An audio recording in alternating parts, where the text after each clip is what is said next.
que nos preguntan por YouTube. Sí, yo lo controlo. Ahí está. Está un poco con delay YouTube. Bueno, buenas tardes a todos, compañeras y compañeros. Darles la bienvenida a la segunda jornada de formación en lo que respecta al legado de Perón. La realidad que estamos en el medio, los judiciales estamos en el medio de la lucha y en un contexto muy complicado con la pandemia y la cuarentena, que obviamente como todos los que han ejercido la militancia sabrán, el apoyo en lo colectivo es fundamental y en estos tiempos es muy difícil realizar actividades militantes. Sin embargo, nosotros no solamente lo hacemos desde la lucha en lo sindical, sino también desde la solidaridad todas las semanas.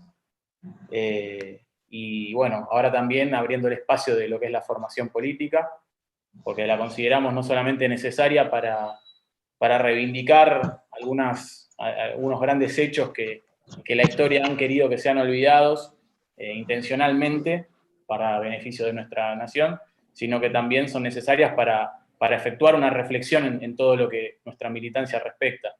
Como decimos siempre, lo importante es imaginar los escenarios futuros para poder desarrollar nuestra militancia de la mejor manera, y qué mejor que eso, que hacerlo con la sabiduría de aquellos militantes de muchos años y verdaderos compañeros que no solamente pueden hablarnos desde su experiencia personal, sino que se han preparado para poder desarrollar cuestiones vinculadas a la geopolítica, vinculadas a la planificación, como nos pasó en la anterior clase con Carlos Leiva, que fue verdaderamente un lujo, y también vinculados a la organización, ¿no?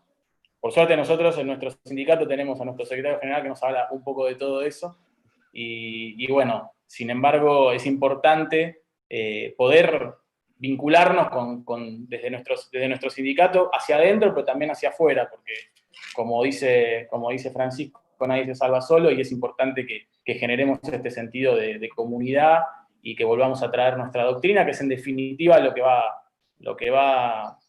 que nosotros consideramos que va a sacar a la patria adelante, pero al mismo tiempo no estamos hablando ni de teorías, ni de teorías que no tienen su asidero en la práctica, ni estamos hablando de utopías, estamos hablando de realidades efectivas.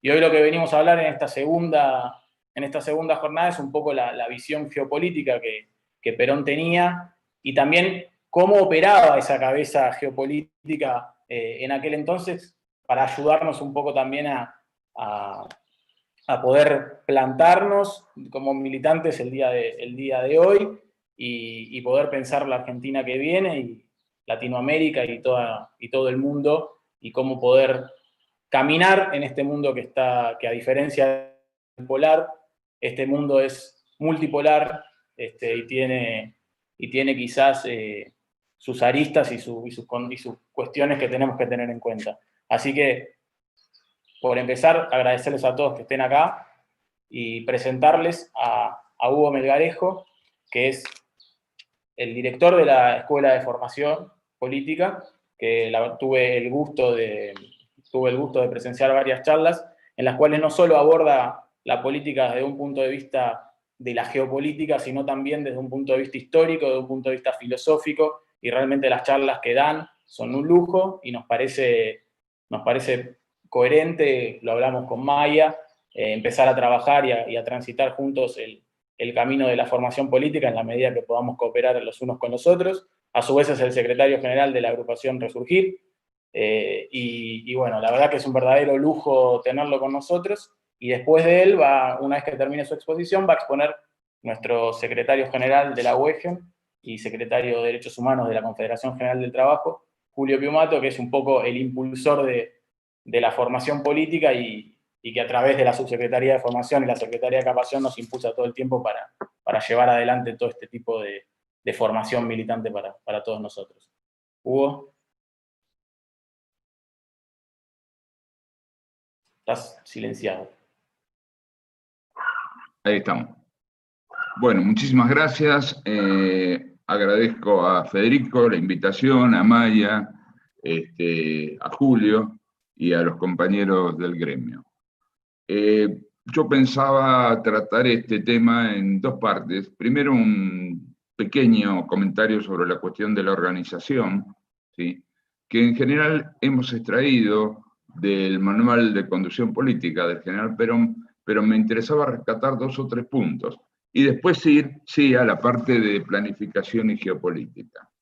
En primer lugar, recordarle, y especialmente a los compañeros más jóvenes, que la organización es, ante todo, vínculos de confianza, ¿sí? Lo más importante de la organización es la confianza que se genera entre sus miembros. ¿Cómo se hace para generar confianza?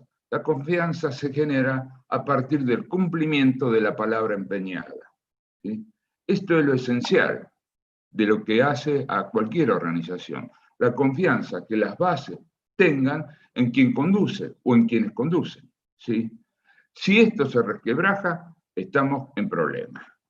Eso es lo más importante a mantener. ¿Qué significa la cuestión esta de el cumplimiento de la palabra empeñada? Bueno, es eso. Por ejemplo, en el caso de la organización gremial, las organizaciones como la nuestra, bueno, el compañero se compromete, por ejemplo, en la movilización que hicieron hace poco, a movilizar 20 compañeros de su sector, ¿sí? Si ese compañero cumple, se confía en él, ¿sí? Si en lugar de 20 aparece solo y no explica por qué, uno deja de confiar, ¿sí? Si desde la conducción no se avanza en función del objetivo planteado, los compañeros dejan de confiar en la conducción. Esta cuestión de los vínculos de confianza es central en la construcción de la organización, ¿sí? Segundo, los principios de la organización. Pero nos plantea una serie de principios que debe tener toda organización. Primero, que la organización tiene que ser objetiva. ¿Qué significa esto? Tiene que tener un objetivo, no 2, 3 o 4. Perón da un ejemplo muy simpático, el ejemplo del sofá-cama, donde uno se sienta mal y duerme peor, ¿sí? No puede tener 2 objetivos la organización. En el caso de las organizaciones sindicales, obviamente la defensa de los derechos de los trabajadores, la defensa frente a lo fuerte que es siempre la patronal, ¿sí? Los trabajadores unidos logramos una cantidad enorme de conquista. Ese es el objetivo principal. Después habrá objetivos subsidiarios, ¿sí? Pero el objetivo principal de toda organización gremial es la defensa del sector. Para eso los compañeros se afilian al gremio, ¿sí? Segunda cuestión, la organización tiene que ser simple, ¿sí? Sobre todo nosotros, uno lo puede ver en el Estado, donde hay una enorme superposición de funciones. Por ejemplo, las funciones de control. Múltiples órganos de control que al final no controlan a nadie. Ejemplo de la organización simple es nuestro propio cuerpo. Parte de la célula, la agrupación de células generan los tejidos generan los órganos, sistema, ¿sí? Sistema respiratorio, cardíaco, etc., ¿sí? Parte de una cuestión muy simple, que es la célula, que se va complejizando, no complicando, complejizando, ¿sí? Y termina armando un sistema como son los sistemas que conforman nuestro cuerpo, ¿sí? Lo otro es que la organización tiene que ser estable. Si somos 5 personas en la organización, podemos cambiar todos los días. Si somos 10.000 los componentes de la organización, ¿sí? O 20.000, como en el caso del gremio que pertenezco, no se puede estar cambiando todos los días, ¿sí? No se puede estar diciendo, bueno, creamos una secretaría de prensa, mañana la sacamos, o creamos una secretaría de lo que fuera, ¿sí? La estabilidad de una organización la da la anchura de su base. Cuanto más base tenés, más estable es la organización, ¿sí? A su vez, empuja con esto, la organización tiene que ser perfectible, ¿sí?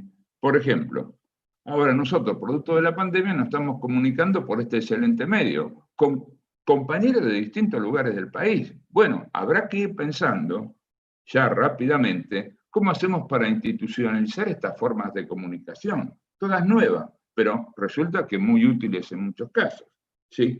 Y lo último es que la organización tiene que ser autofinanciada, ¿sí? ¿Por qué? Porque el que pone la plata dice lo que hay que hacer. No existen los mecenas, ¿sí? En el caso de la organización gremial, La plata la ponen los afiliados, ¿sí? Y esto es lo que nos permite plantearnos los objetivos. Bien, si la plata la pusiera otro, ese otro es el que diría lo que hay que hacer, ¿sí? Y además es un buen elemento de medición, porque si hacemos mal las cosas, la gente se nos desafilia, ¿sí? Si hacemos bien las cosas, la gente se afilia. Bueno, esto es un curso de 1 hora y media, no me voy a extender más, pero lo podemos ver cuando guste. Esto está tomado fundamentalmente del libro de Conducción Política, ¿sí? Veamos el otro tema, el tema de la planificación estratégica, la geopolítica. Primera cuestión, para el general Perón y para toda la tradición nacional, lo más importante es la política exterior, porque la política exterior es la que condiciona a las demás políticas, ¿sí? A la política interior, a la política educativa, a la política del trabajo, etc. ¿Qué nos planteamos frente al mundo? ¿Cómo queremos aparecer frente a ese mundo? ¿Qué lugar queremos ocupar en ese mundo? ¿Sí? Y esto es política exterior. Por eso, Perón decía que lo que nosotros hacíamos con el movimiento nacional era cabalgar la evolución, ¿sí? ¿Qué es esto? Bueno, existe la idea en Perón de que el mundo evoluciona hacia determinado lugar. ¿Qué es lo que tenemos que entender nosotros? Es hacia dónde va esa evolución, ¿sí? Y cómo hacemos para cabalgar esa evolución. ¿Cómo construimos la montura para cabalgar esa evolución? Para eso hay que tener una estrategia. Hay que saber lo que pasa en el mundo y tener una estrategia. Y acá me voy a un ejemplo histórico. 1943 se produce el golpe de la revolución del 4 de junio, ¿sí? E inmediatamente se constituye el Consejo Nacional de Posguerra. ¿Por qué? Porque se sabía que la guerra iba a terminar, ¿sí? Se preveía quiénes iban a ser los ganadores de la guerra y era necesario pensar, construir esa montura, a ver cómo cabalgábamos lo que se venía, ¿sí? Esa fue la tarea del Consejo Nacional de Posguerra. Reúne allí el general Perón a los hombres más capacitados de la Argentina y se ponen a planificar. Esta planificación da como resultado el primer plan quinquenal, ¿sí? ¿Cómo aprovechamos la coyuntura mundial que se nos abría? Hay que entender lo que es la palabra coyuntura. Mire, yo doy siempre un ejemplo casero. Cuando cocinamos un pollo, ¿sí? Si no le acertamos a la coyuntura, ¿sí? Cuando lo tenemos cocinado se nos hace un desastre. Si le acertamos a la coyuntura, ¿sí? Todo va perfecto. Esto es lo que nosotros tenemos que hacer como país, acertarle a la coyuntura, ver por dónde pasamos, ¿sí? Por dónde enfilamos en esa situación, ¿sí? Acertar a la coyuntura es central. Por eso hay que entender qué es lo que pasa en el mundo y cómo hacemos nosotros para acertar a la coyuntura. Perón se dio cuenta de que los dos grandes ganadores de la guerra iban a tener un tiempo en disputa, ¿sí? Y también, como ocurre siempre, cuando los grandes se pelean, al final terminan arreglando. Y los chicos pagan las consecuencias, ¿sí? Bueno, esto es lo que pasó hasta más o menos desde el final de la guerra, en el 45, hasta el 51. En el 51, con la guerra de Corea, cambia la coyuntura internacional, ¿sí? Cambia la situación internacional. Bueno, había que aprovechar esa coyuntura favorable a los pueblos, ¿sí? Para poder atravesar la coyuntura con éxito, ¿sí? Y ese es el sentido del primer plan quinquenal. El segundo plan quinquenal encuentra otra coyuntura, ¿sí? Ya los grandes han ganado, han resuelto sus problemas y han arreglado sus problemas, ¿sí? Y a nosotros, los chicos, nos encuentra, producto de la planificación, en una mejor situación que en el año 45. Y ahí encaramos la segunda parte, ¿sí? Respecto de la planificación. Los planes quinquenales fueron el producto a nivel mundial de lo que se podía hacer con la tecnología de aquella época, ¿sí? Los países planificaban a 5 años porque no podían, desde el punto de vista del conocimiento, planificar a más largo plazo. Sin embargo, por eso planificaban a 5 años, ¿sí? Sin embargo, después, toqué un botoncito que no correspondía, sigo. Sin embargo, a partir del gran desarrollo que se produce en la conquista del espacio, se empieza a producir un salto tecnológico, ¿sí? Ese salto tecnológico nos permite hoy planificar en otros tiempos. En aquella época del primer peronismo, el largo plazo eran 5 años. En esta época, el largo plazo son varias décadas, 30 años mínimo, ¿sí? Y así planifican los países que planifican y las corporaciones multinacionales que también planifican a 30 años, mínimo, ¿sí? Planteando escenarios de futuro posible, cambia el sentido de la planificación, no es en perspectiva, es en prospectiva, es del futuro hacia acá. Entonces, cuando hablamos de largo plazo, hoy hablamos de varias décadas, 30 años mínimo, 30 años vista, eso es el largo plazo, ¿sí? El mediano plazo es el término de una gestión de gobierno, 4 años, 3 años. Por eso Perón, en diciembre del 73, larga el plan quinquenal, el plan trienal, pensando en los 3 años que faltaban para la terminación de su gobierno. En aquel momento, por una reforma constitucional que hizo la dictadura Lanusse, ¿sí? Los gobiernos duraban 4 años igual que ahora. Por eso Perón plantea un plan a 3 años, plan trienal. Y el corto plazo es el ya, es lo inmediato, ¿sí? ¿Qué hizo Perón en aquel caso? Hizo un acuerdo entre los sectores empresarios y los sectores obreros para estabilizar la nave, ¿sí? Al igual que hoy estábamos en una situación conflictiva, ¿sí?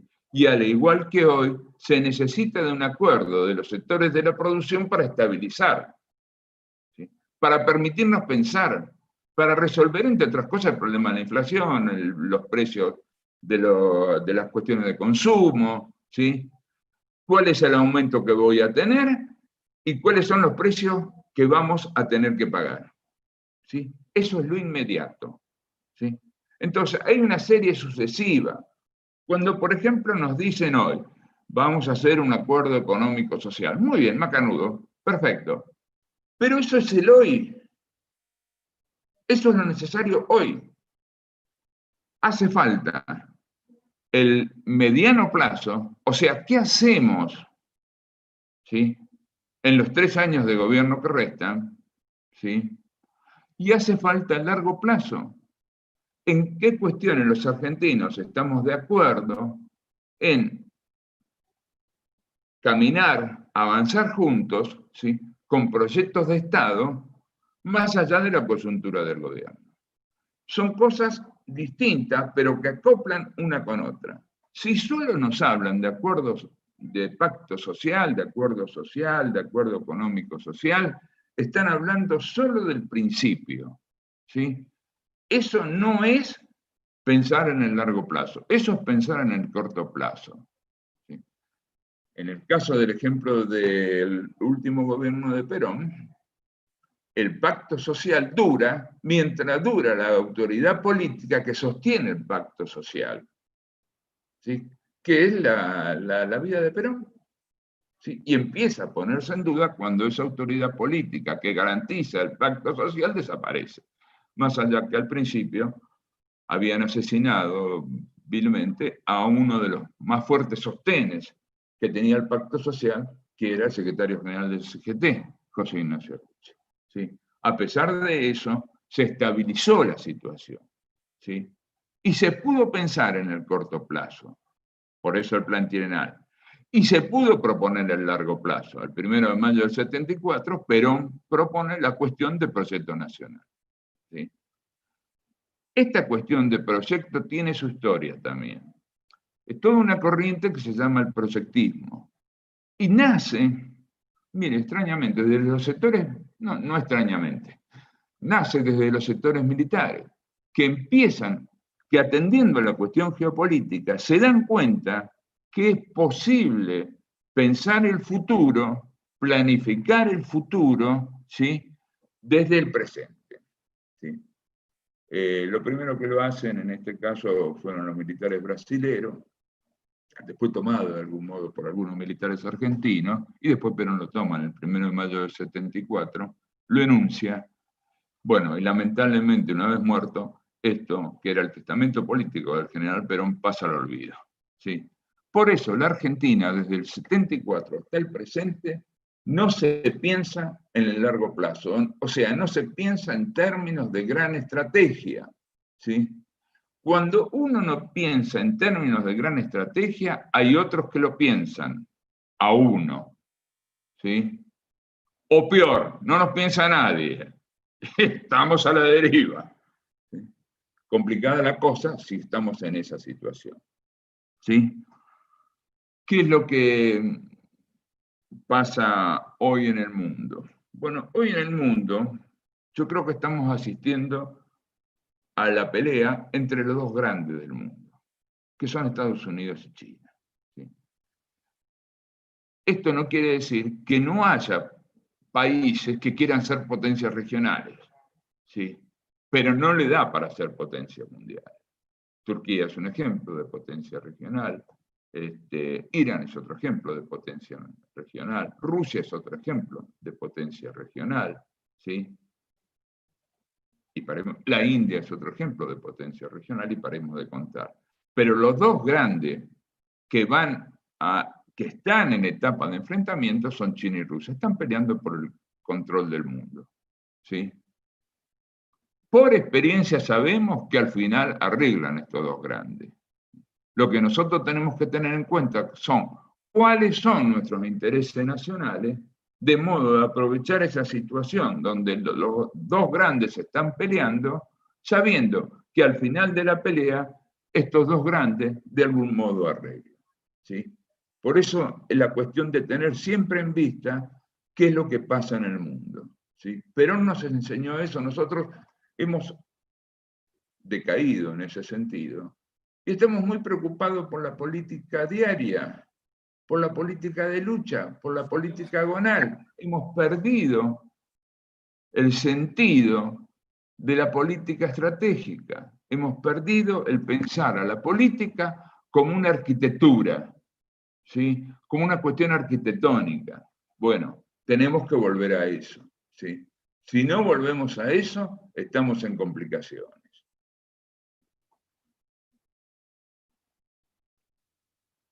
¿Cómo es la forma de volver a eso? Bueno, planteándonos que si no constituimos, si no generamos una corriente de opinión en favor de pensar a largo plazo, esto va a seguir igual y tal vez cada vez peor, ¿sí?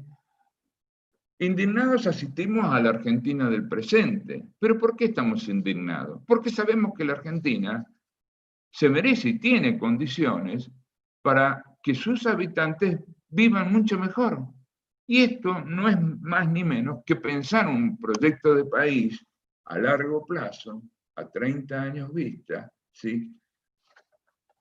Que contenga los atributos esenciales de la nación a la que aspiramos, ¿sí? Que debe ser formulado por los intelectuales, Porque, ojo, hacer un proyecto de país a 30 años requiere de la suma de la inteligencia de los argentinos, ¿sí? Que debe contener aquello que el pueblo desea para la Argentina, ¿sí? Y también la opinión de quien gobierna, porque es el que decide qué es lo que es posible hacer, ¿sí? Son esos tres los elementos esenciales de cuando uno habla de proyecto nacional. Lo que los intelectuales formulen, lo que el pueblo quiera y lo que sea posible realizar. Para eso hay que constituir, y Perón se lo proponía hacer, un Consejo Nacional para el proyecto nacional, donde intervinieran los partidos políticos, los distintos sectores sociales, ¿sí? Y también el ciudadano. Y que ninguno, decía Perón, iba a ser portavoz del gobierno, que quería la genuina expresión de lo que quieren los sectores sociales y lo que quiere el ciudadano común, ¿sí? Ese gran ámbito de coincidencia es el que hay que constituir. Para constituirlo, algunos compañeros dicen, bueno, pero para constituirlo hay que tener el poder. Sí, claro que hay que tener el poder para constituirlo. Pero nosotros podemos generar una corriente de opinión, ¿sí?, a favor de esa constitución, ¿sí? Después vemos el tema del poder. Porque hoy el poder solo se aspira al poder para ser interlocutor válido frente al poder mundial. Para hacer lenguaraces, ¿sí?, con los que mandan. Esta es la política hoy día. Y así nos va hace 40 años. Un compañero decía, bueno, es hora que probemos con el plan B. O sea, pensar el país en el largo plazo, ¿sí?, y organizar la fuerza necesaria hasta consignar, hasta que sea consigna, la necesidad de que el país se piense hacia adelante. Esto es para nosotros la tarea central. Creo que es una tarea que los que venimos de la tradición peronista tenemos el deber de impulsarla, porque es el testamento político del general Perón. Cuando Perón plantea eso, lo dice muy claro, es el producto de 30 años de experiencia en el pensamiento y en la acción. Bueno, lo hemos dejado olvidado, es hora de recordarlo, pensarnos en el largo plazo, volver a estas cuestiones que fueron tan importantes en su momento y dejadas de lado. Y así nos ha ido. Por último, el rol de las generaciones. Esto es bueno tenerlo en cuenta. Las distintas generaciones tienen distintas funciones, ¿sí?, distintas tareas, distintos deberes. La generación mayor es transmitir los valores, ¿sí?, los valores en los que nosotros hemos sido educados, transmitirlos a las nuevas generaciones. Valores, ¿eh? La generación intermedia es la que está hoy en la conducción y en el manejo, está en la ejecución, ¿sí?, está en la tarea práctica, y a ello se debe dedicar. ¿Y los jóvenes? Y los jóvenes es la etapa de la formación. Cuando alguien es joven, lo que más le debe preocupar es en formarse, porque pasada la juventud, tiene que salir a brindar más de lo que recibe. Cuando se es joven, se recibe mucho más de lo que se entrega, ¿sí? Cuando se pasa a la generación intermedia, uno tiene que estar en condiciones de entregar más de lo que recibe, ¿sí? Bien, esto debe ser una situación armónica. No debe haber enfrentamientos en ello, porque si nos enfrentamos, sonamos, ¿sí?, generacionalmente, ¿sí? Esto Perón lo llama armonía, ¿sí? Mire, es mucho más que el orden, ¿sí? En la armonía es la sinfonía, en la armonía está el amor puesto, es el orden con el amor, ¿sí? Por eso Perón nos pide armonía en las generaciones. También pide armonía de los distintos sociales, ¿sí? Armonía entre el trabajo y el capital, no lucha, armonía, ¿sí? Y por último también pide armonía entre los sexos, varón-mujer.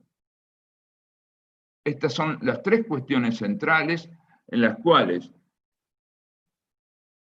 si logramos resolverlas, avanzamos en la evolución en nuestro país.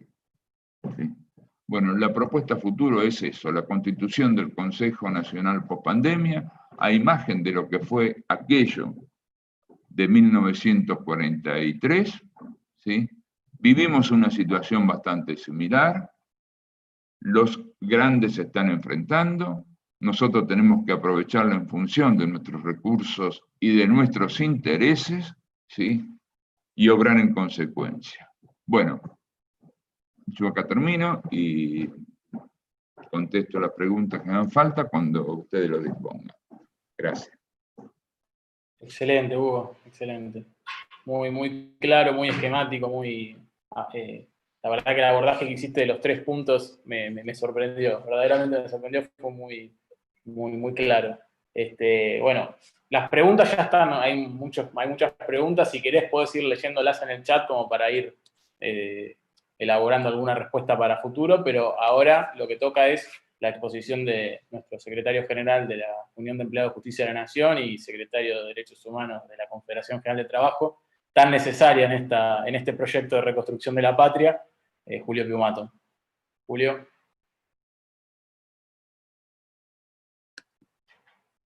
Pará, estás silenciado, Julio. Ahí estás. Gracias. Buenas tardes, compañeras y compañeros. Un gusto escucharte, Hugo, muy claro. Y bueno, vamos en la misma línea de que planteó Hugo, vamos a querer ir reforzando conceptos, ¿no? Porque reforzar conceptos. La política es eso, es la imaginación de los territorios y de lo que pasa en el mundo, ¿no? Una geopolítica plantea en sí misma una planificación, un objetivo de cada nación o de cada grupo de naciones. El peronismo siempre tuvo eso, ¿no? Perón, porque era militar, porque siempre tuvo una geopolítica.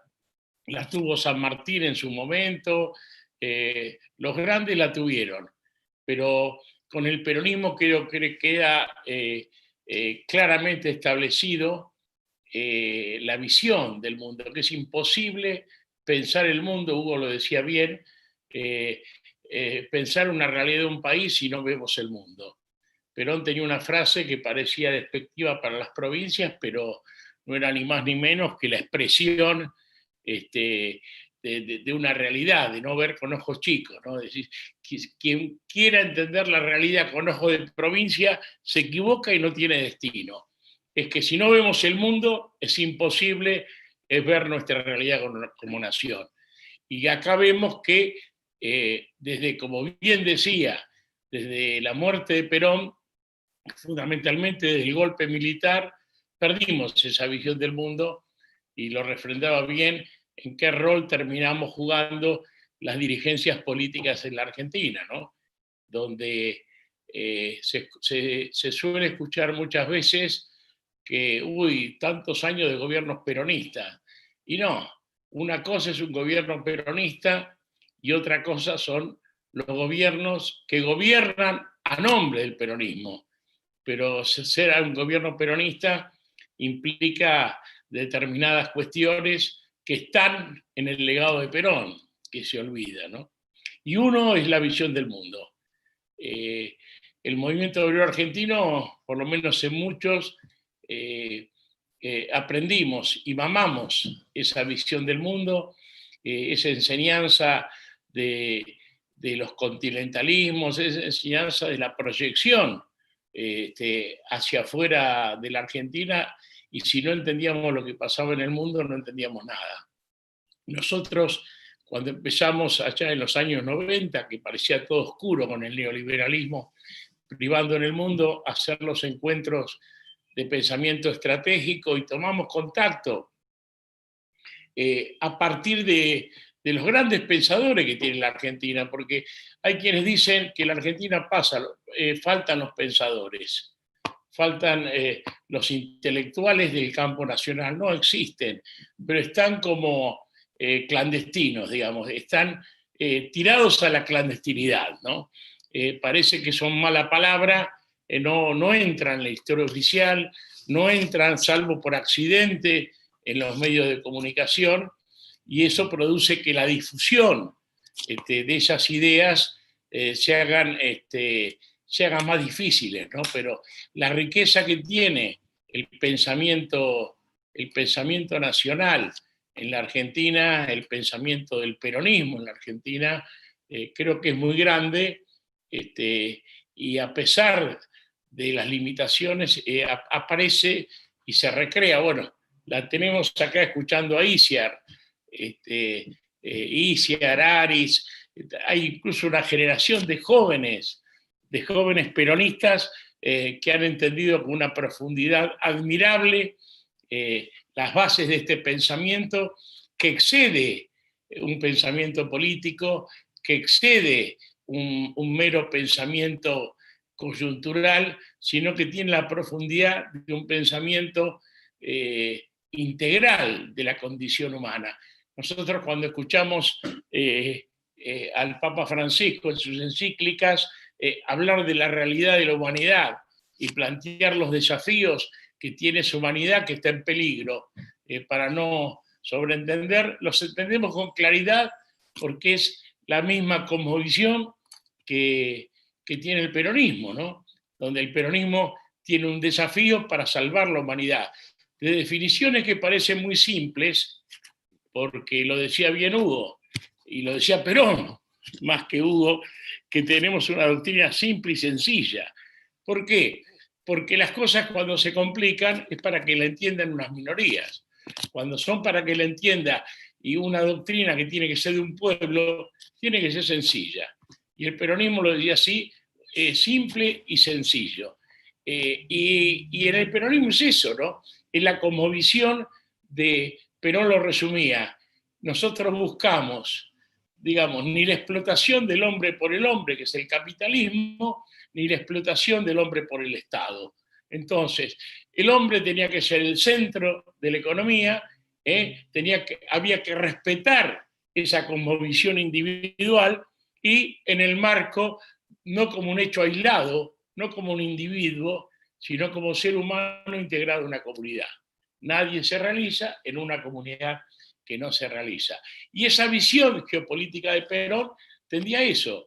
Bien lo dijo cuando planteaba, ya yendo un poco a la planificación y a la estrategia, cuando Perón planteó, desde esa visión del mundo, planteó el comité de posguerra, ¿no? Veía eso. Perón decía, ¿qué mundo se presenta y cómo sacamos ventaja de ese mundo para los objetivos que tenemos, ¿no? Era algo que aprendimos del movimiento sindical, que creo que es la organización más clara y más perfecta que creó el peronismo, a pesar de todos los defectos que se le puedan endilgar, porque es la fuerza organizada de los trabajadores, los que generan, como decía Perón, la riqueza de esta tierra, es imaginarse los nuevos escenarios.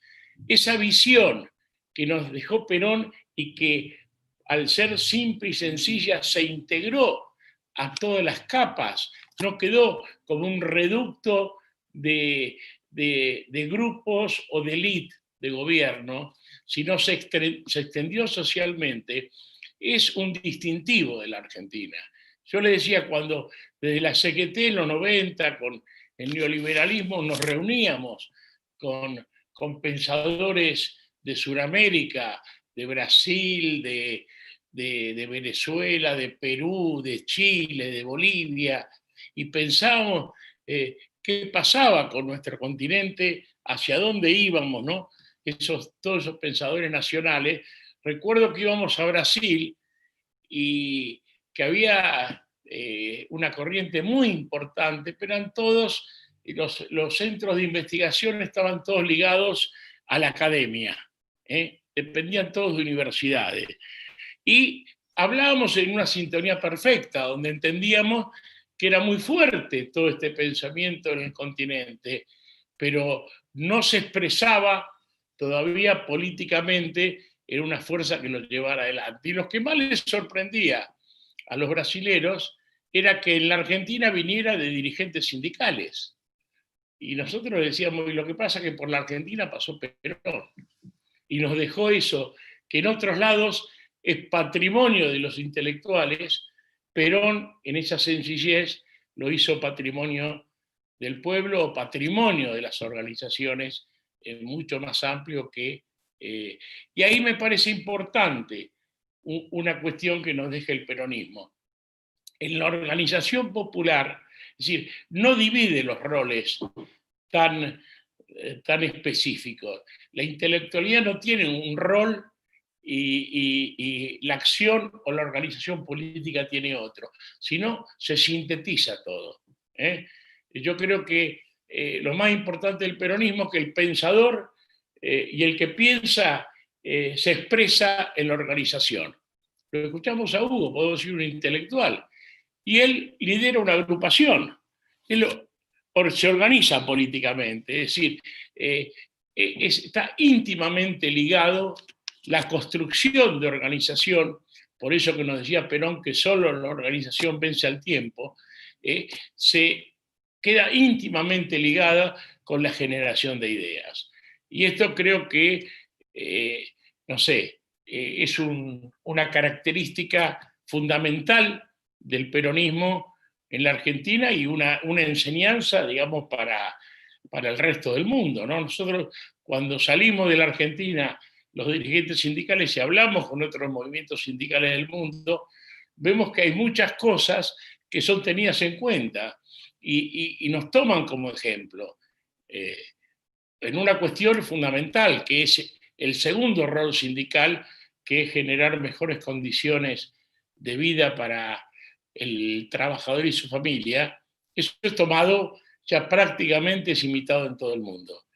Y en muchos lugares empieza a aparecer ese reclamo, no que las organizaciones sindicales sean instrumentos de una organización política, o los dirigentes sindicales instrumentos de una organización política, sino que las organizaciones sindicales sean la forma que tienen los trabajadores de participar del modelo de sociedad que aspiran.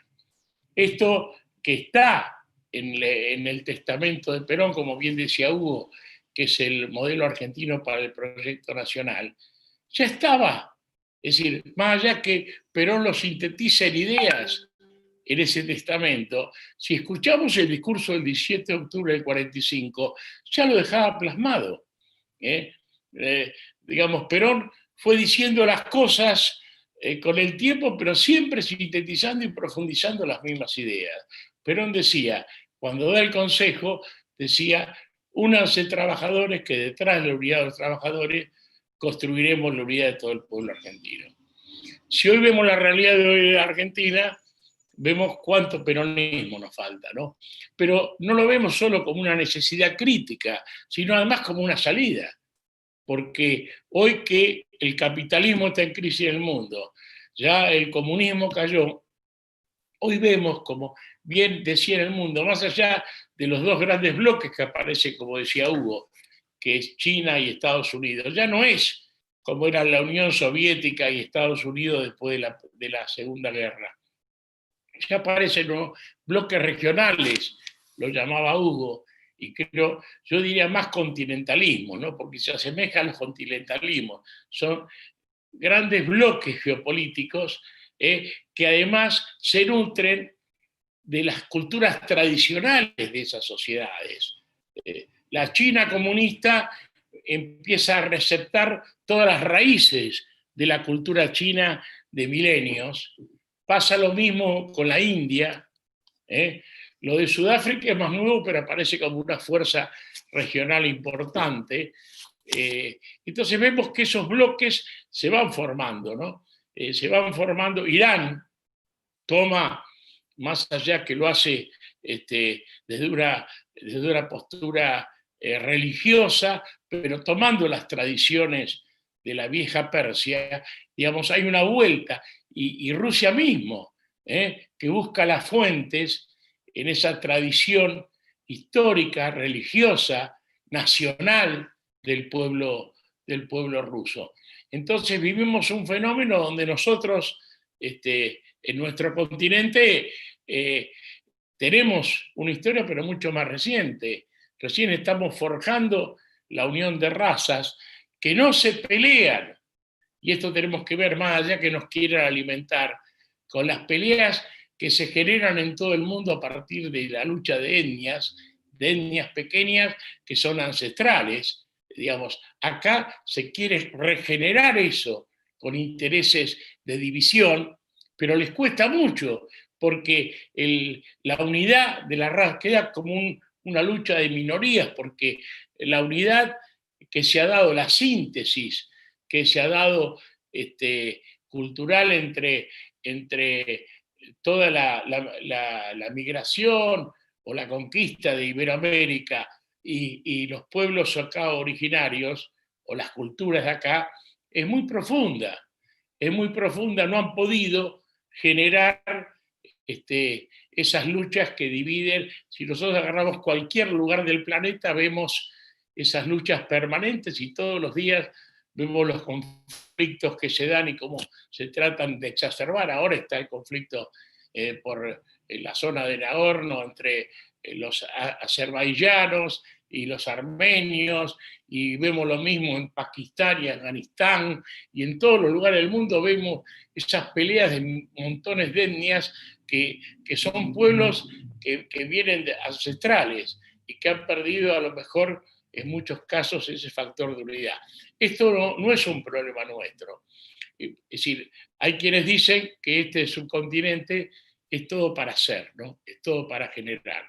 Y nosotros tenemos que ser conscientes que el peronismo nos ha dado las herramientas, porque no solo la visión de Perón, que si nosotros vamos a Perón parece que hubiera vivido o imaginado este momento del mundo, todavía no ha sido superado, sino porque además creo que tenemos todas las herramientas para enfrentar. Ahí yo veía una pregunta, por ejemplo, ¿y cómo hacemos todas estas cosas cuando el dólar está a 200 y la especulación financiera? Bueno, si hubiera estado Perón, le dice, claro, lo primero que hizo Perón en los dos gobiernos fue manejar el ahorro nacional, fue nacionalizar la banca. Lo hizo en el 46 y lo hizo en el 73, porque Perón decía ese dicho claro y gráfico de Perón, que no es tan difícil solucionar los problemas de un país como el nuestro, un país que está bendecido por Dios por las riquezas que tiene, sino lo que hay que hacer es dar vuelta las mangueras, que las riquezas que traemos las vuelcan hacia el exterior y permitir que esas mangueras derramen las riquezas que generamos en el propio territorio. Con eso graficaba lo que después se implementó con la nacionalización del comercio exterior y la nacionalización de la banca.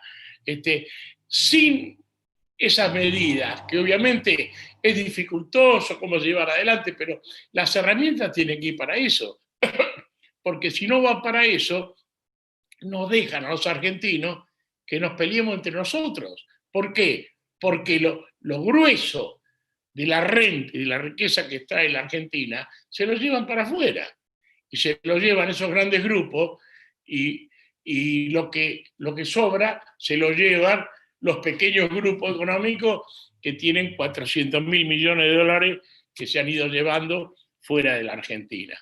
Así que, es decir, no es tan difícil. Hugo lo decía, tenemos una clase dirigente que piensa cómo negociar con el poder mundial, que no tiene una política nacional. Y esto es la verdad.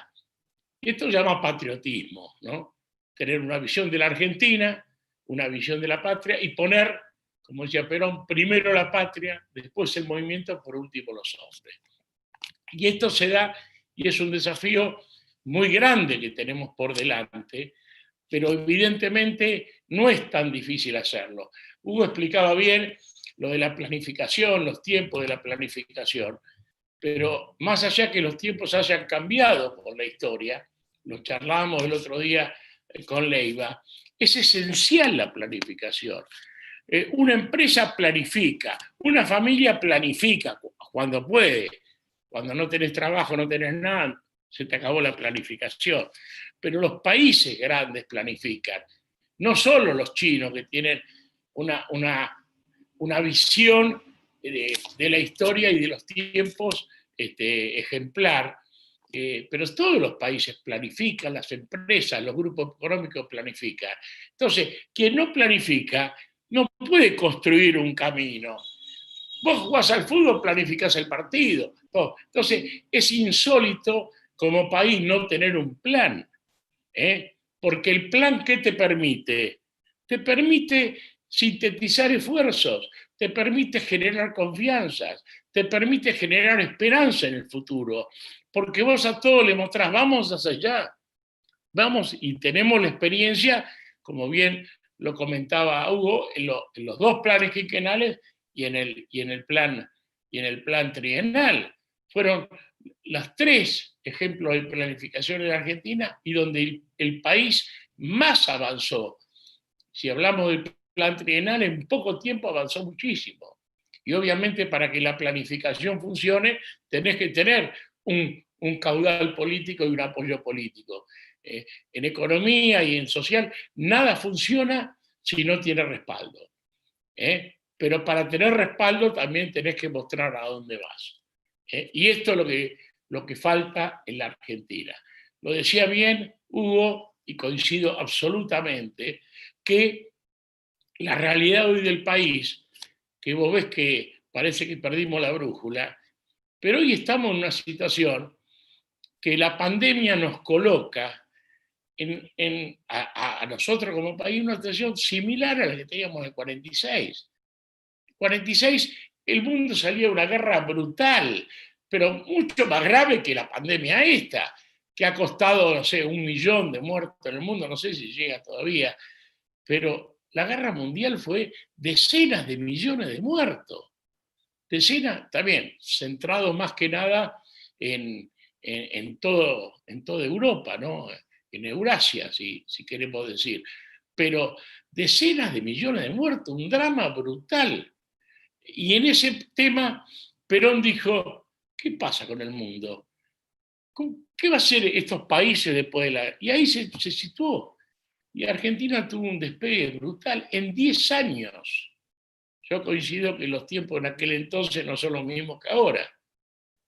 Pero en 10 años generó esa revolución brutal en la Argentina y sin tener, más allá del acervo nacional que había en la sociedad, lo que era el grupo de forja, las ideas que estaban, pero sin tener esa fuerza como nación que generó Perón a través del movimiento obrero y a través de toda la organización social y política. Entonces, y hoy, y lo acaba de decir Francisco hace poco, la pandemia es lo mismo. La pandemia pone en crisis a todo el mundo, pone en crisis cuestiones que aparecían, pone el globalismo, pone en todo está en juego. La organización económica, todo está en juego. Nadie sabe cómo va a ser. Entonces, esta realidad, lo dice Francisco, lo que decía Perón, puede ser una plomada que nos lleva al fondo o puede ser una oportunidad. Y nosotros tenemos la experiencia del peronismo. Si nosotros nos sentamos con el país, con toda la potencialidad que tenemos, y vemos desde el interés nacional qué podemos ofrecerle a ese mundo que sale de la pandemia, y yo creo que nada va a ser fácil, pero claramente podemos establecer un plan. Claramente podemos establecer un plan. Es una oportunidad irrepetible para nosotros. Por eso tenemos que capacitarnos, tenemos que ver, y fundamentalmente, y lo digo y lo repito siempre, desde el movimiento sindical tenemos la responsabilidad de forjar la unidad. Una unidad con proyecto, no una unidad vacía, una unidad con proyecto que sea la base del resurgimiento nacional a través de la bandera del peronismo. Y transformar, invitar a este gobierno elegido por el pueblo a que cumpla con el mandato, porque el pueblo cuando eligió este gobierno, este pueblo está esperando un gobierno peronista. un gobierno peronista a unos no peronistas, un gobierno que nos devuelva la razón de ser, que nos devuelva la dignidad. Volví a escuchar el otro día que decían, y hay algunos que ya están elaborando la tesis, que es mentira, no nos engañemos. La Argentina no es un país rico. Esta es la justificación de por qué tenemos tantos pobres. No, es mentira. Si vemos toda la plata que se llevan anualmente, que llevan, extraen, y seguimos de pie, con una buena política en 2 o 3 años nos ponemos de pie la mayoría, es porque tenemos recursos a rolete. Y decir que es mentira que somos ricos, que somos un país rico, es la justificación para entender que tengamos entre un 40 y un 50% de pobres. No, la razón que tenemos un 40 o 50 de pobres es que nos falta una política nacional, que nos hemos dejado saquear, que nos falta patriotismo y nos falta tener un proyecto con objetivos, con planificación, con organización, con esa doctrina simple y sencilla que la entendemos todos, donde el hombre, el ser humano, el hombre, la mujer, sean centro de formación y no nos deforme con las políticas de género. Si acá piensa que la revolución es escribir con E o con X, un vocabulario inclusivo, estamos en cualquiera, estamos bastardeando lo que es una revolución. Una revolución es que un pueblo que está en el hambre y sin trabajo, tenga pleno empleo y viva con dignidad y planifique en comunidad, en familia, un futuro para sí y para los suyos. Esa es la forma, esa es la revolución. Cuando bastardeamos con el bombardeo de afuera, falsos profetas, porque serían falsos ídolos, ideología de género y todas esas cuestiones, y bueno, caemos en lo que estamos cayendo, ¿no? En un país sin futuro. Y ojo, que si fracasa este gobierno y no hay una alternativa, va a volver lo que parecía que no volvía más, lo que está demonizado que fue el gobierno anterior. Entonces vamos a ir de mal en peor cada vez más, y perdiendo la posibilidad de esa gesta, de esa revolución inconclusa que hicieron Perón y Eva Perón. Por eso creo que conducción política, todo, la doctrina de Perón está clara. Hoy, con tomar conducción política y tomar el testamento de Perón, se los ilumina todo. Y sabiendo que cada compañera, cada compañero, en lugar donde se encuentre, tiene que ser como un farol, con un faro que marque el camino. Es decir, la planificación se da en toda la actividad, se da en un proyecto de nación, se da en un proyecto de gremio, se da en un club de barrio. Es decir, como pueblo tenemos que asumir el tema que sin proyecto no tenemos destino. Y el proyecto debe ser un proyecto que nos contenga a todos, que nos contenga a todos. Entonces, una comunidad, un pueblo organizado es capaz de cualquier gesta. Después, si no tenemos, en el camino elegiremos los líderes, porque los pueblos, cuando van hacia su futuro, Jauretche decía, van cantando. Y si no lo tienen, eligen a los líderes que lo lleven. Pero tenemos que recuperar esa gesta del destino, porque además, vuelvo a decir, no luchamos por una utopía. Tenemos un proyecto, esa realidad efectiva la tuvimos en la Argentina. Y de volver a tenerla depende de nosotros. No dejemos nuestros sueños en la alforja de nadie. Tomemos nuestros sueños y hagamos realidad. Con visión del mundo, con planificación y con organización. Ese es el legado de Perón. Abrazo, compañeras, abrazo, compañeros. Muy bien, Julio. La verdad, más allá de tu claridad conceptual y doctrinaria, sigue siendo un halo de esperanza cada vez que planteas esto, porque es cierto, tenemos que, sobre todo la generación que me abarca a mí, tenemos que tener un sentido de hacernos cargo del destino, porque si no, esto no va a caminar para nadie. Y bueno, justamente en este contexto también, vamos a empezar con las preguntas, pero ¿cómo es para los dos? Pero creo que es más para Hugo en este sentido, porque él habló puntualmente de la planificación de decenal, ¿no? De 30, 50 años, que es quizás la necesaria a largo plazo. Ahora, ¿cómo esto juega con la construcción demoliberal que tenemos, de elecciones cada 2 años y eso? O sea, ¿cómo juega la construcción de poder en ese sentido? O sea, ¿de qué manera se puede lograr esto? Y por otro lado, una segunda pregunta que está vinculada es cómo se hace justamente para planificar cuando hay un sector de la sociedad, que acá él lo llama la derecha recalcitrante, que no permite la construcción del conjunto, ¿no? Sí, mira, vos sabés, recuerdo de una vieja publicación cuando planteamos la cuestión de proyecto nacional. Decíamos proyecto nacional versus capital financiero transnacional. El capital financiero transnacional es nuestro enemigo, ¿sí? Frente a eso, hay que oponer la planificación propia, ¿sí?, a largo plazo. Julio lo decía muy bien, todo el mundo planifica y el que no planifica es planificado, ¿sí? El capital financiero transnacional planifica, las grandes compañías transnacionales planifican, ¿sí?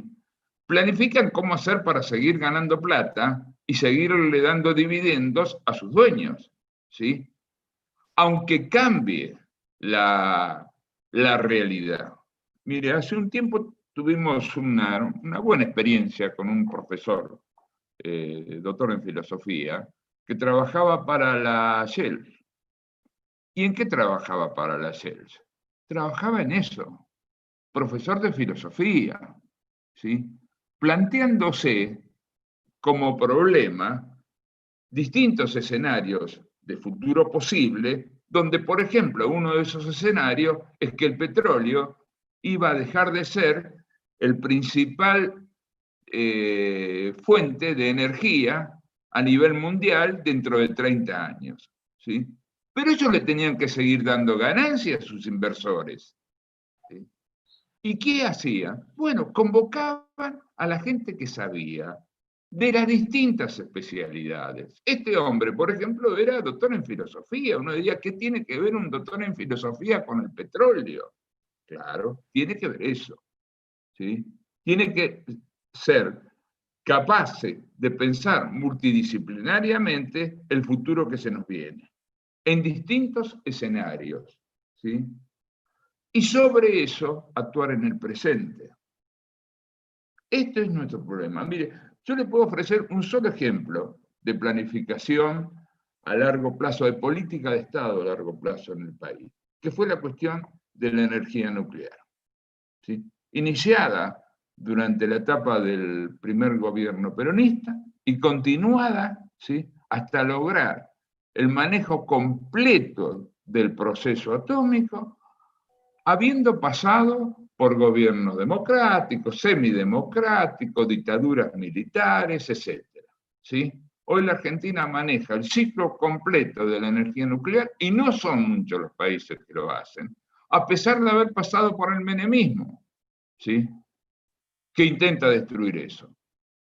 Hoy la Argentina exporta reactores atómicos, pequeños reactores atómicos que dan posibilidad de energía a pueblos de hasta 10.000 habitantes y compite internacionalmente.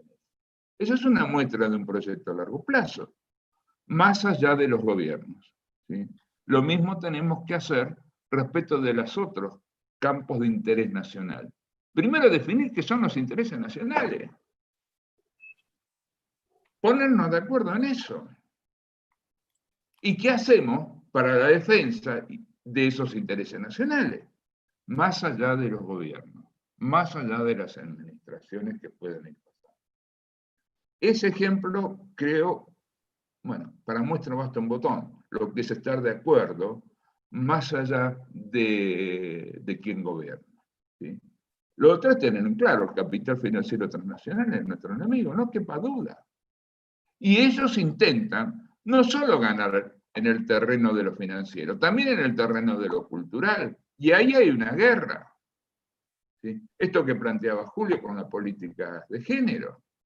Es una guerra cultural, muchachos. Se gana en la cabeza de cada uno. ¿Sí? La batalla se está dando ahí, se está dando en nuestra cabeza y en la cabeza de nuestra población. Y le intentan enfermar. Y logran enfermarla, ¿eh? Perón lo dice muy claro en el modelo argentino. La acción de los medios de comunicación que intentan transformar al hombre en un hombre niño, que todo lo quiere y que nunca satisface el ansia de tener. Para los que tienen chicos, saben muy bien lo que es el pibito, el guricito, el hijo de uno. Quiere todo. ¿Sí? Y los padres estamos para decir, no, de vez en cuando damos un sí. ¿Sí? Imagínense un adulto en esa situación. En eso nos transforman en la guerra cultural. ¿Sí? En una persona que nunca satisface el ansia de tener. ¿Sí? Produce una enfermedad más grave que una enfermedad psicológica, dice. ¿Sí? Cuidado, atento a eso.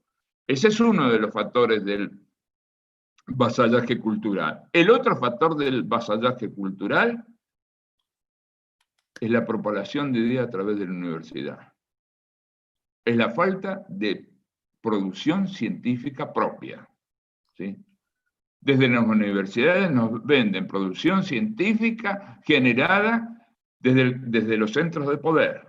¿Sí? Y de allí nos bajan. Ojo, son esos dos, los medios de comunicación y la educación extranjerizante, la que va en contra de la cultura de nuestro pueblo. Y allí, en el tema de la educación, coinciden, ¿sí?, todos los extremos. Allí no hay pelea, allí hay coincidencia. Son portadores de los mismos, como diría Perón, de valores, de verdades triviales y valores aparentes. Esos son. ¿Saben lo que son triviales? Lo descubrí la otra vuelta. Tuve la gracia de viajar a Pompeya, en Italia. Trivial son las 3 vías. Es la calle donde coinciden, no 4 vías, 3 vías. ¿Sabe lo que había siempre en las calles donde coincidían con 3 vías? Lupamares, prostíbulos. Eso es trivial. Cuando Perón dice que son valores triviales, está diciendo eso, valores prostibularios. ¿Sí? En eso nos quieren meter. ¿Sí? Eso nos quieren meter. Si somos capaces de derrotar en nuestra mente al enemigo, todo lo podemos lograr. Bueno, hay más preguntas. Y ahí justo lo que vos decías, también vinculado a eso, una pregunta que dice cuál es el rol del pensamiento filosófico, ¿no?, en la cuestión post-pandemia, sobre todo. Yo creo que ustedes dos, tanto Julio como Hugo, coinciden, ¿no?, en la importancia de eso. ¿Qué? No escuché. El valor del pensamiento filosófico, como una manera de reconstrucción de la mentalidad que en este momento está siendo dominada por estos dos polos que dice Hugo, ¿no? Sí, obvio. Y además la filosofía se plantea desde el vamos, porque acá lo que está en juego es, que, como te decía, que lo dice Francisco, es la supervivencia de la humanidad, ¿no? Todo el tema de lo que Francisco llama el paradigma tecnológico, digamos, el valor y la incidencia de la tecnología en la desfiguración de la sociedad, ya lo venía trabajando Heidegger de hace mucho tiempo, digamos, ¿no?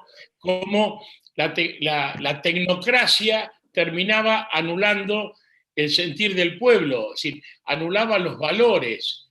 Y vos ves cómo hay una tendencia a romper ese sentimiento, la tecnología, la tecnocracia, el paradigma tecnocrático, lo que tiende y busca es romper el sentido de comunidad, romper el sentido de familia, romper todo eso, y transformar al ser humano en individuo. Y va más allá de eso, porque el paso siguiente es reemplazar directamente al individuo. y ya estamos con el tema de la inteligencia artificial, de los cyborg, de todo lo que viene, donde ya ni el ser humano es necesario en ese manejo brutal de, digamos, de la dominación, ¿no? Donde todos los mecanismos de contralor tienden a centralizar el poder valiéndose de la tecnología. Y eso es filosofía, porque ¿en dónde queda el ser humano? ¿Cuál es el valor del ser humano? También es sinónimo de la religiosidad, que tiene mucho de filosofía. ¿Y para qué estamos en esta vida? ¿Para qué estamos? Entonces, todo este problema filosófico, teológico, si querés, que lo plantean, ponen en cuestionamiento a todas las religiones y a la humanidad misma, es un tema profundo que hay que irlo viendo y que usa, como bien decía Hugo, el elemento cultural para irnos desasociando. Por eso lo más importante que tenemos es rescatar nuestro sentimiento comunitario y colectivo. Por eso, recuperar el valor de la familia, recuperar el valor de la sociedad. Por eso atacan, lo que yo digo, por eso atacan tanto a los sindicatos. ¿Por qué atacan los sindicatos? ¿Por qué el sindicato es la organización libre del pueblo más brillante que generó el peronismo? Porque el sindicato no tiene sentido sino en el hecho del sujeto colectivo y en síntesis de ideas. Hasta filosóficamente es una herramienta fundamental de organización social, porque sintetiza realidades diferentes. Cada uno vive en un barrio, en un lugar, tiene una cultura, una formación, y va a trabajar en un lugar donde todos tienen la misma problemática y los mismos hechos. Entonces, ese trabajo termina sintetizando las ideas individuales que vienen de afuera. Por eso el riesgo tiene sus méritos, comunicarnos a través de esto en pandemia, pero también sus riesgos, ¿no? Transformarnos en que el que maneja la botonera del Zoom, en este caso Villone, el momento que quiere corta o cierra el micrófono o lo que sea, pero es un ejemplo, pero es así. Y nos va rompiendo, nosotros lo vemos en nuestro gremio, va rompiendo ese seguimiento colectivo que es la asamblea, es lo que sintetiza ideas. Y nosotros vemos que las reacciones, lo mismo que estábamos un tiempo, la gente termina reaccionando porque la incidencia de los medios es mucho más profunda, entonces van acotando su visión de la realidad, porque todos los medios, de acuerdo al canal que elijan, tienen una visión sesgada de la realidad, totalmente hasta a veces opuesta. Entonces uno se va generando, recibiendo una porción de información, hablamos del conjunto, que es absolutamente parcial. Entonces sus respuestas tienen más que ver con esa información parcial que con la realidad, basta la redundancia, la realidad real, con el mundo real, digamos. Entonces, por eso es fundamental recuperar el sentido de lo colectivo, ¿no? Y por eso para un sindicato, si nos eliminan los sindicatos, desaparece. Por eso nosotros siempre decíamos que detrás del trabajo remoto, de las ventajas del empleo en tu casa, es una forma más de estos elementos tecnocráticos para romper lo colectivo y son como los espejitos de colores, te dan tanta ventaja, vos te tomás de eso, y después ganás bien, ganás todo, y un día te levantás y la pantalla te dice gracias por los servicios prestados. Chau, fuiste y no tenés a quién ir a cantarle, ¿no? Esta es la forma que quieren domesticar la rebeldía de las sociedades, ¿no? Entonces, creo que, vuelvo al principio, es una cuestión profundamente filosófica y de lo filosófico pasás a lo cultural porque te generan en función de esto de tratar de romper las raíces. Si nosotros tenemos una esperanza es por la profunda experiencia histórica que, como decía, no solo queda en proyectos que cambian los gobiernos y siguen haciendo, sino también en el traspaso cultural, sigue vigente estas ideas en buena parte de nuestro pueblo, ¿no? Por eso el peronismo creo que sigue siendo el hecho maldito de los poderes transnacionales o financieros, porque es una constante desafío y esperanza de hacia dónde tiene que ir el pueblo argentino. Sí, muy bien. Es así, y una de las... Bueno, acá todos los comentarios, todos positivos hacia lo que ambos van diciendo, pueden leerlos. La verdad que es cierto el pensamiento filosófico y sobre la afirmación sobre lo que verdaderamente, sobre nuestra línea tradicional, histórica, es quizás lo que nos permite reflexionar sobre todos los sucesos que vienen ocurriendo y quizás, como dice Hugo, también pararnos ante el enemigo y tenerlo en claro. Si uno no sabe quién es, muy difícil es pararse, saber quién es el enemigo. Y muy probable es lo que le ha pasado al movimiento nacional a lo largo de estas décadas, que es la infiltración de otros pensamientos extranjerizantes que nada tienen que ver con nuestra cultura y nuestra tradición original. En función de otra pregunta que... ¿Cómo? Te agrego algo más que me parece importante. Es decir, nosotros a lo mejor como un pueblo no tenemos la idea de la trascendencia que tiene que Perón haya pasado por esta tierra, ¿no? El legado que nos dejó, la importancia histórica que recorrimos con el peronismo, que vos lo ves cuando ves otras realidades en otro lado del mundo, o lo vimos cuando vino Alexander Dugin acá a la Argentina. La primera vez dijo que había conocido, vino de casualidad porque había ido a presentar un libro a Brasil y como era amigo de Vuela, lo quiero venía a saludar, hicimos una primera reunión en CGT. Y en el primer reportaje que le hacen después, un medio de acá, él dice que había conocido al peronismo en la CGT. Pensador ruso, ¿no? Pero esto fue hace 5 o 6 años, no más. Hoy escribe sobre el peronismo y es un profundo admirador del peronismo, porque su cuarta teoría es la tercera posición de Perón, llevada a otro pasaje del mundo. Pero lo más importante que él decía, y cuando te lo dicen de afuera vos tomás dimensión, que la figura de Perón es excepcional en el mundo y en la humanidad, porque fue el único líder mundial que osó sentarse frente a las corrientes filosóficas de todo el mundo y hablar en pie de igualdad y discutir de filosofía con su proyecto de comunidad organizada. Dice, esto no lo hizo ni Roosevelt, ni Stalin, ni Mao, ni Castro, ni nadie, ni Churchill, nadie fue capaz de sentarse a discutir con los pensadores, los filósofos de su momento, ¿no? Entonces, esto creo que vos ves lo que es Rusia hoy, cómo se ha levantado y todo, y nosotros tenemos Perón. Entonces creo que tenemos que despertarnos, sacarnos la modorra y empezar a reconstruir la gesta que nos debemos como pueblo, ¿no? Y como sociedad.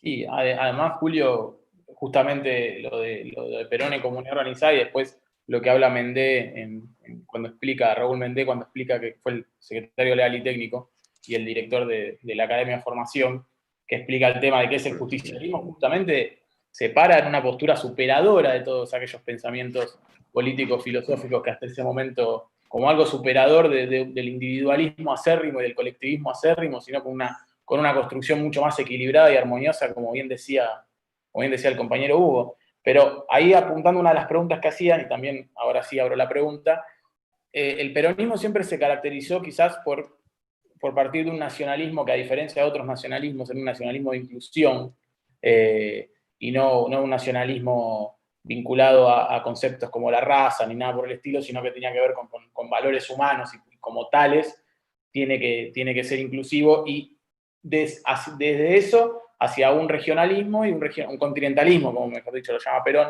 y del continentalismo hacia el universalismo. La pregunta es, ¿qué posibilidades hay primero, o sea, partamos de la base que tendremos que volver a retomar los conceptos de nacionalismo e inclusión, ¿no?, en nuestro país, pero qué posibilidades hay de poder plantear, quizás no desde la óptica de los líderes, ¿no? Porque es muy complicado, sino desde la historia de nuestros pueblos, un continentalismo con la región, ¿no? Nuevamente.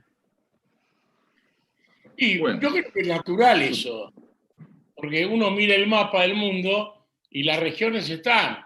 Nosotros cuando hicimos en la década del 90 la teoría del rombo, un estudio geopolítico de Sudamérica, si vos ves el mapa, Sudamérica es un continentalismo, es como se llama un interland, ¿eh? Es una isla sola, es un bloque continental, como vos ves la India, como vos ves otros lugares. Entonces, ese concepto de continentalismo nace, y ahí se suma toda la unidad cultural que podés generar acá, que es la herencia iberoamericana.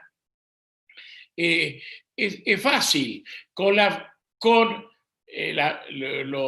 ventaja que es un continente por hacerse, ¿no? No tiene una historia tan ancestral que nos condicione, sino que está todo por hacerse. Y bueno, y los continentalismos que decía Perón, hoy el mundo son continentalismos. Esta suerte de multipolaridad parte de una visión que se han formado los bloques, que los continentalismos que hablaba Perón. Así que es absolutamente verosímil. Más te digo, nosotros como espacio geopolítico somos una realidad, porque además para hacer un proyecto viable vos tenés que tener una población que sea compatible. Culturalmente es absolutamente compatible. Necesitas acceder a las posibilidades de los principales tecnologías de punta, o las cosas que son necesarias. Y acá la tenés alimentos, tenés minería, tenés conocimiento de software, tenés un montón de cuestiones que lo hace absolutamente viable. Que falta la voluntad política. Fíjate vos que este continente era casi único, lo separaron los ingleses. Entonces, acá es la conciencia, obviamente, de volver a unirlo, ¿no? Ya tuvimos una posibilidad hace poco tiempo, eso necesariamente se va a dar.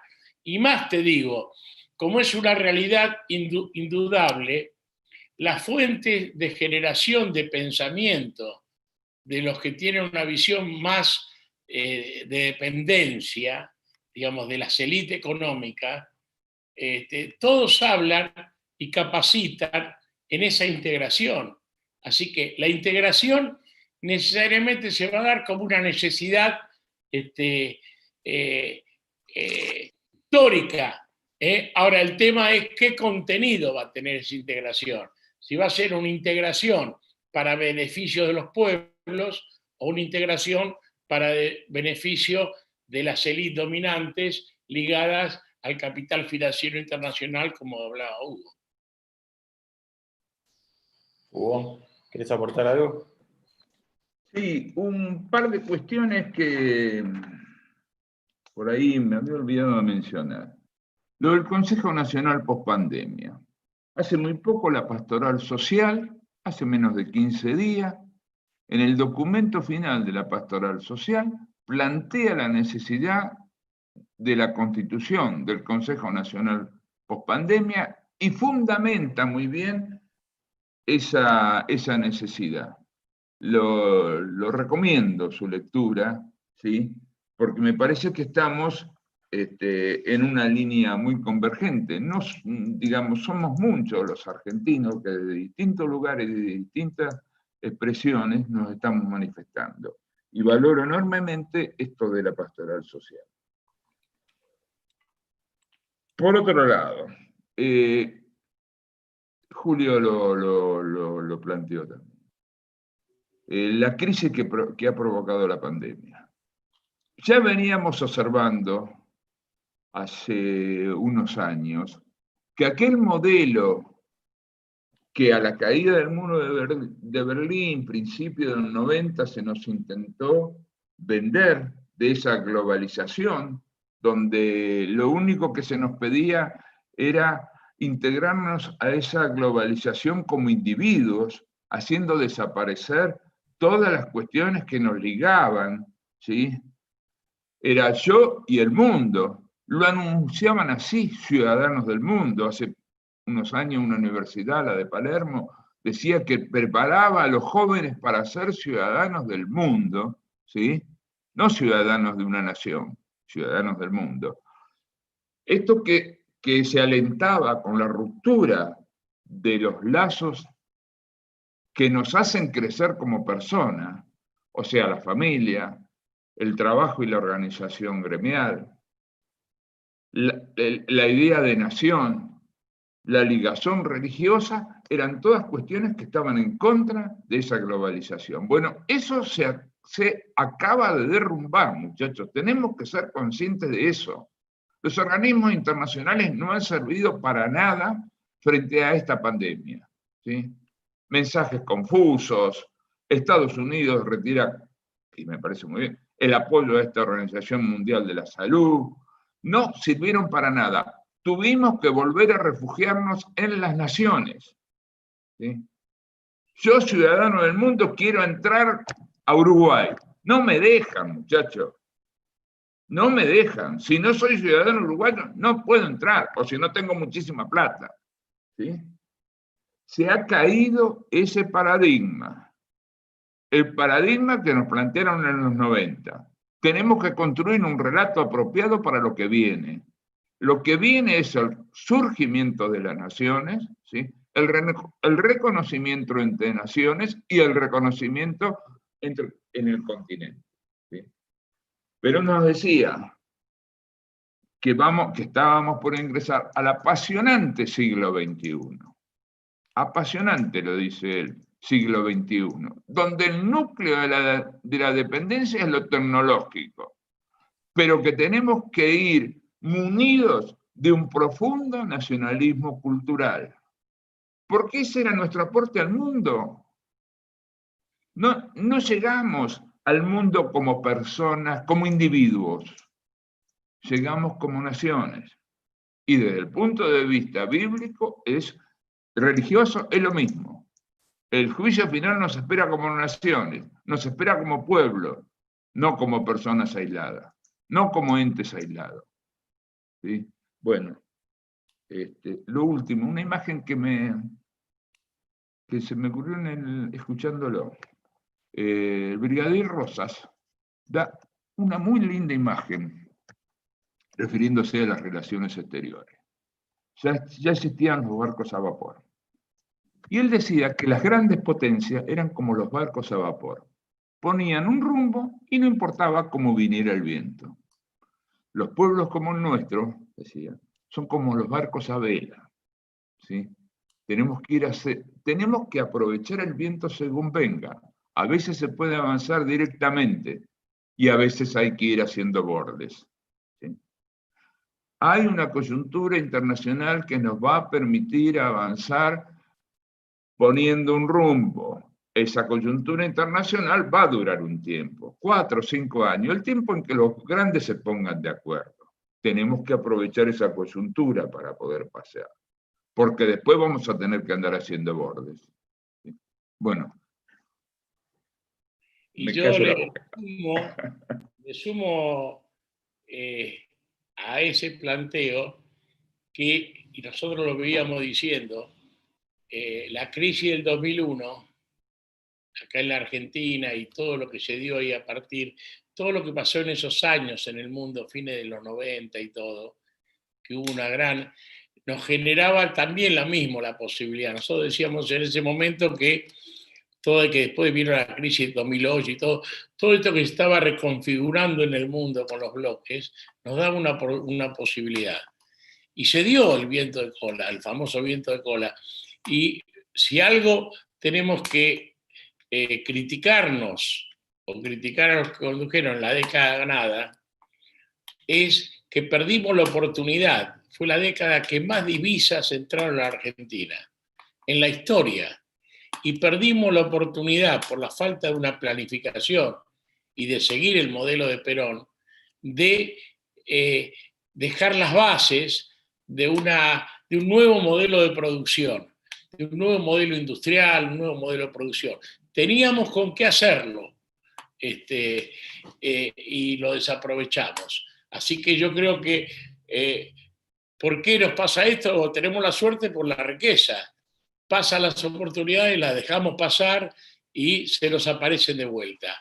No va a ser infinito el tema, pero coincido con Hugo que estamos en un contexto mundial que vuelve a ser una oportunidad para un país que tiene la capacidad económica nuestra y tiene el acervo cultural y político que nos dejó el peronismo.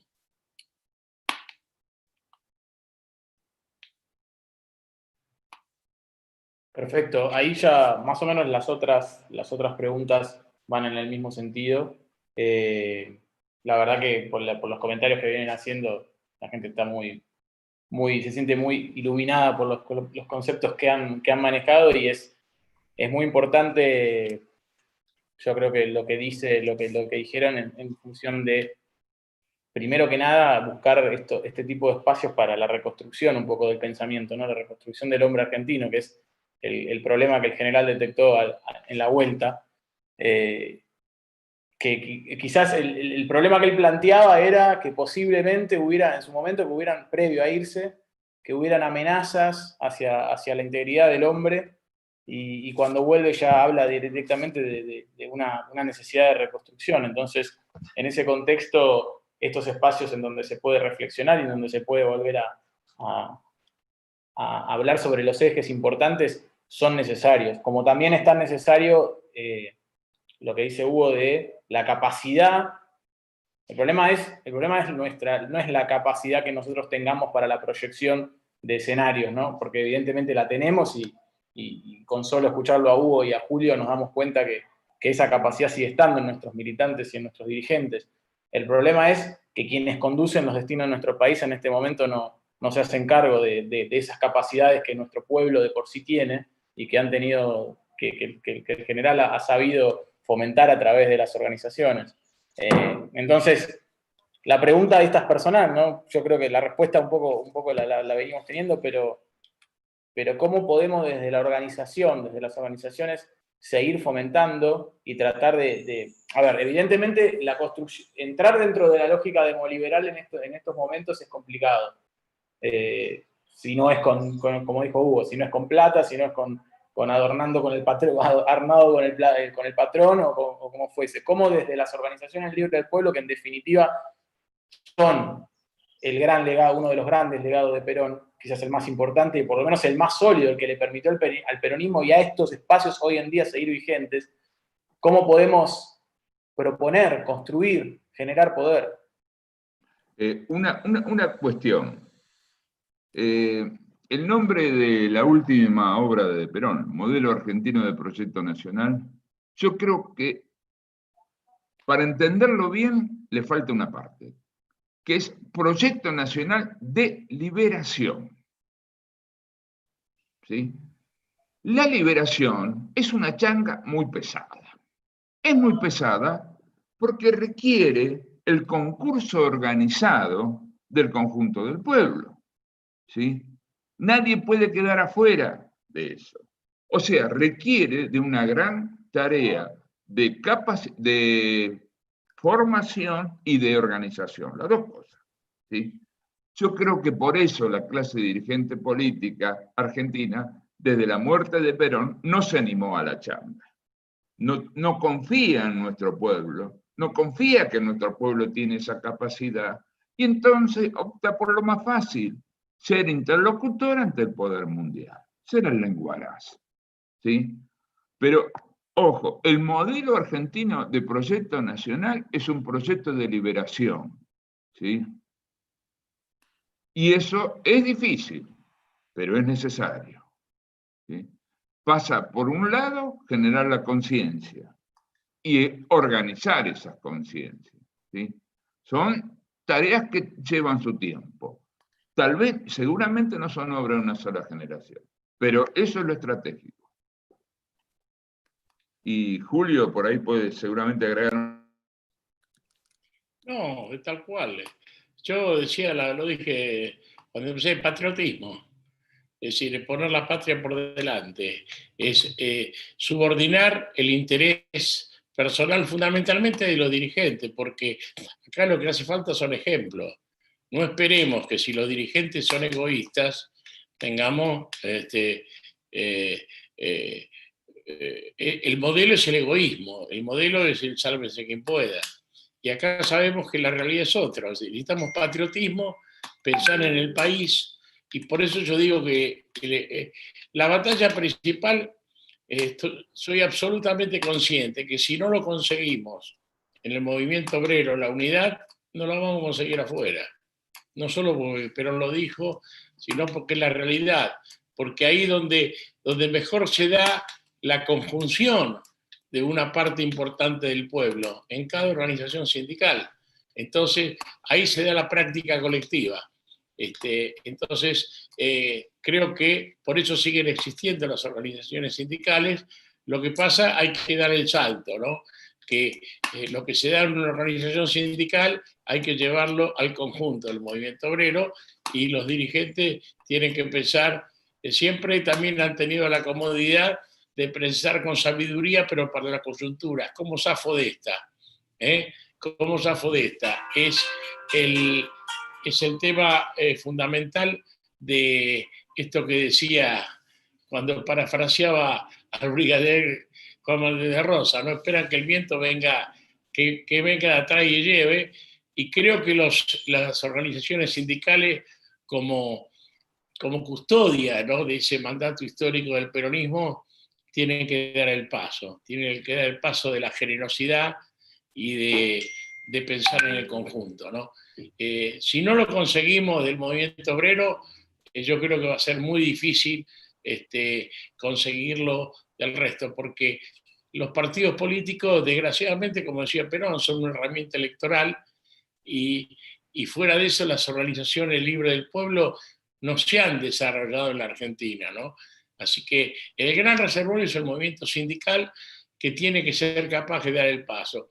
Yo creo que si el movimiento obrero toma esas banderas, que es lo que está en debate, ¿no? Esperemos que sea consciente en eso, ahí reordena con fuerza. La otra es que surja un liderazgo, ¿no? Que surja un liderazgo en el país. Hoy no se ve que digamos, que reemplace esa conducción, ¿no? Así que son los dos caminos.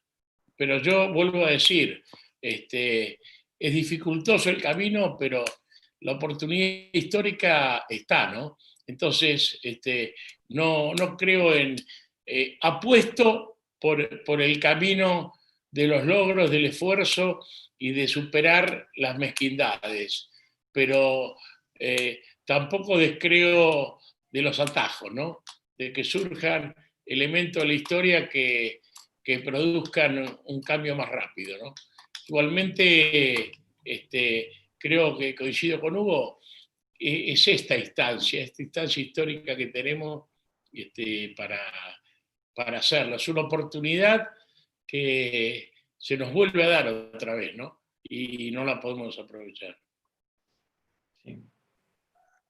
Bueno, y como cierre, sería importante también decir que un poco el gran legado de Perón, más allá de los tres elementos que en esta formación quisimos dar, que es la cuestión de la geopolítica, la organización y la planificación, más que nada es la revalorización de la política, ¿no? Hoy en día bastardeada por los grandes medios de comunicación como un eje, o sea, bastardeada justamente porque es un eje transformador, pero yo creo que cuando Perón habla de la política, en conducción política, habla de una cuestión de renunciamiento, del renunciamiento de la individualidad y del egoísmo, por esto, como dicen Hugo y Julio, por tratar de buscar el bien común.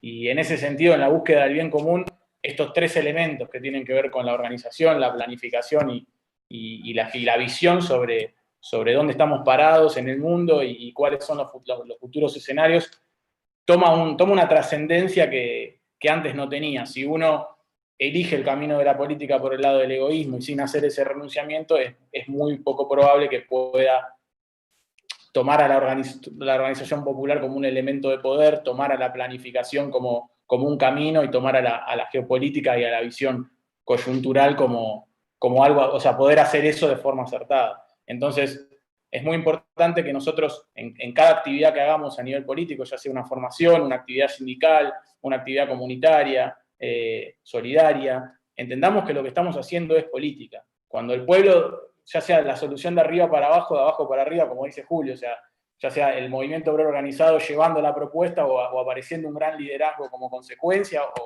o quizás, como hablaba Evita también del tema de los grandes líderes y los pueblos organizados que muchas veces no coinciden.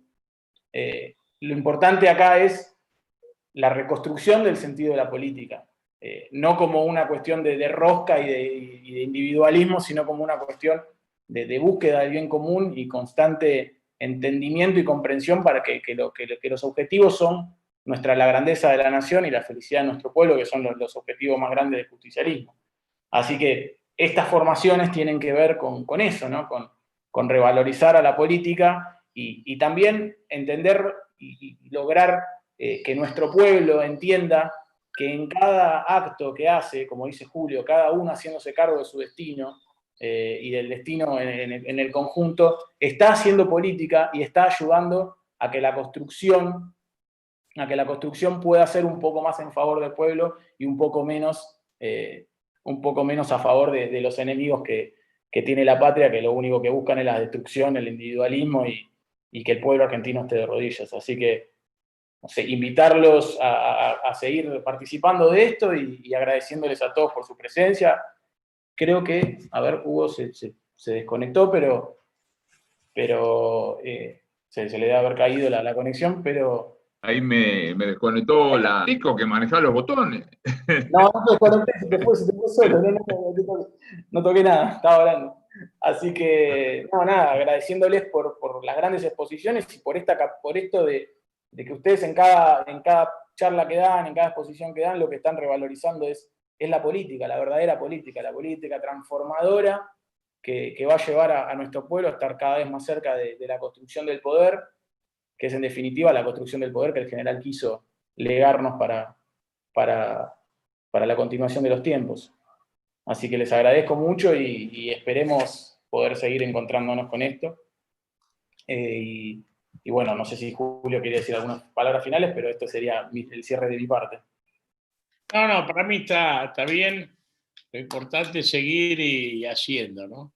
Y saber que la elaboración, la capacitación, el pensamiento tiene que ser con la mente abierta y con el bastón de mariscal, ¿no? Generando organización.